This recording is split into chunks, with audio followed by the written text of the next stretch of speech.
टोंक से इस वक्त की बड़ी खबर सामने आ रही है, जहां पर लोकसभा चुनाव के नतीजों को लेकर सचिन पायलट का बड़ा बयान सामने आया है। उन्होंने कहा कि जनता ने भाजपा की जन विरोधी नीतियों पर इंडिया अलायंस को समर्थन दिया। राजस्थान से लेकर गुजरात तक हमारे अलायंस के साथ ही चुनाव जीतकर देश में निर्वाचित मुख्यमंत्रियों को जेल में भेजा गया।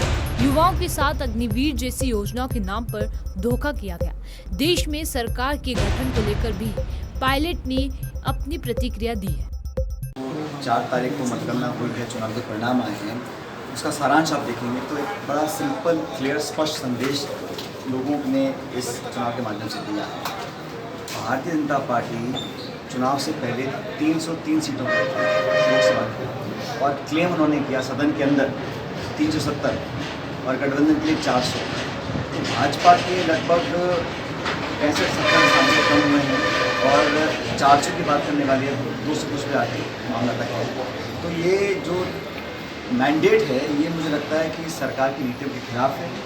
और जिस प्रकार के राजनीति का परिचय पिछले 10 साल में दिया है देश में भाजपा की सरकार ने, प्रतिशोध की भावना का, बदले की भावना का, विपक्ष की आवाज़ को दबाने का, निर्वाचित मुख्यमंत्रियों को जेल में डालने का, कांग्रेस पार्टी के बैंक के खाते सीज करने का चलते चुनाव में, ये जो राजनीति हुई 10 साल की, इस राजनीति के खिलाफ ये मैंडेट है। और ये कांग्रेस पार्टी और इंडिया अलायंस के लोगों का हमने जो मैनिफेस्टो तैयार किया, मुद्दों को लेकर हम जनता में गए, उसको लोगों ने सराहा है। इसलिए भरपूर समर्थन कांग्रेस पार्टी को मिला है। हमारा संख्या बल लगभग दुगना हो गया पिछली बार से।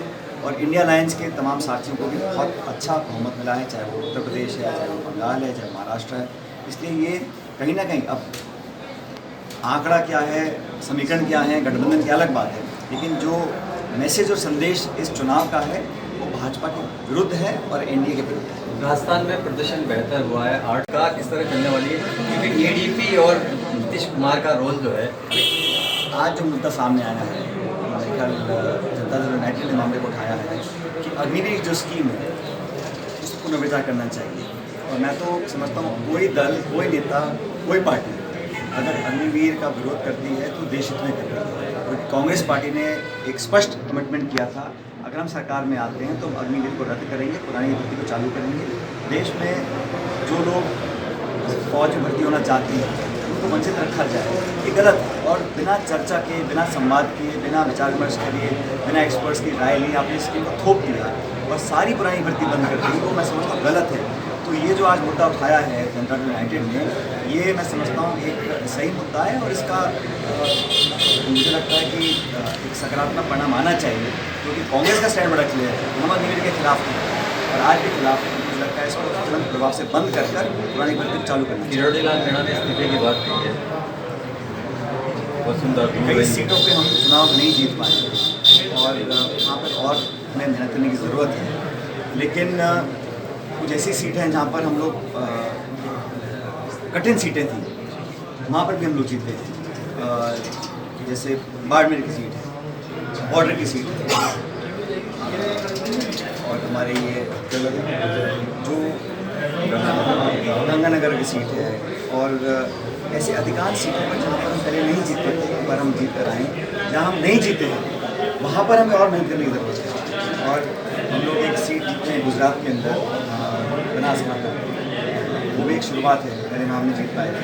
लेकिन जहाँ जहाँ हम सीट नहीं जीते हैं वहाँ पर हम और मेहनत करेंगे और हार का अंतर भी कम हुआ है। लेकिन अभी आने वाले समय में हम संगठन को और मजबूत करेंगे और आगे। देखिए, अग्निवीर चुनाव में हम लोग सरकार नहीं बना पाए और उसका बहुत खेद है। और दुर्भाग्यवश हर बार ऐसा ही होता है, 30 साल से हम सरकार बनाते हैं, फिर हम हार जाते हैं। तो इस बार भी हम चुनाव में कामयाब नहीं हो पाए।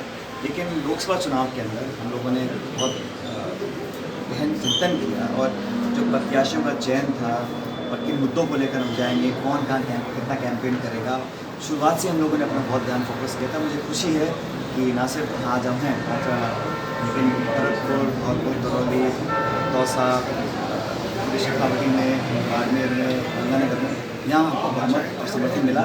और हमारे जो साथी दल हैं उनको भी लोगों ने पसंद किया।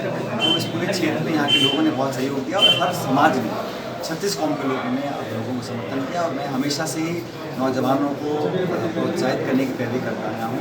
और देश में जहाँ जहाँ भी कांग्रेस पार्टी ने हम लोगों ने नौजवानों को प्रयोग में लेकर आए हैं, उसका जनता ने स्वागत ही किया है। युवाओं को आगे लाने